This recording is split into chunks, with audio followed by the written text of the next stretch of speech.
is the hill we die on. Right here. I'm ready.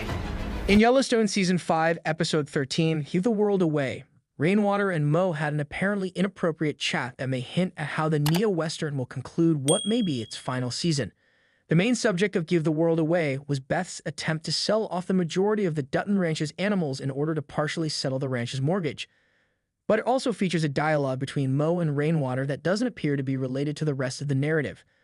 Mo and Rainwater talk about a proposed pipeline that will pass through the reservation in Yellowstone Season 5, Episode 13, even while the majority of the characters is busy with the Dutton Ranch auction and John's burial. According to Rainwater, the indigenous people have been at war for 160 years. This seemingly inappropriate scene does little to conclude Yellowstone Season 5, Part 2, but it does give the indigenous people a new struggle, but it might be more important than it first appears. The proposed pipeline that will pass through the reservation is the source of Rainwater's problem. This pipeline would be commissioned by city officials and installed beneath the reservation without the consent of tribe elders, despite the fact that the land is meant to belong to the indigenous people. Rainwater is therefore committed to preventing the construction of the pipeline.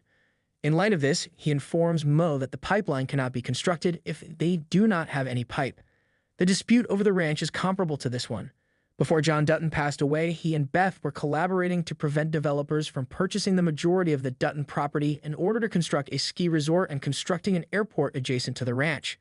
But since John's passing, Jamie has been collaborating with the developers to reverse the actions he made to safeguard the land. Therefore, if the pipeline proposal moves forward, the indigenous people may lose their right to control what happens to their land, and Beth and Casey may lose the ranch to the developers. Casey has the chance to collaborate with Rainwater to address both issues because of these dual challenges. In order to ensure the pipeline project is canceled and that indigenous land is shielded from similar future ventures, Casey could use his influence with Rainwater to negotiate a deal whereby he gives Rainwater the ranch and then buys it back from him. At the conclusion of Yellowstone Season 5, Episode 13, Casey makes reference to such a contract, but he doesn't reveal the details. Casey may also grant Rainwater additional concessions, such as adhering to certain indigenous traditions pertaining to reverence for the land. The pipeline is crucial, though, because its presence would force the indigenous people to live on an even smaller area and impede their ability to make decisions on their own territory. Therefore, this ostensibly unimportant disagreement may be crucial to Yellowstone's eventual conclusion.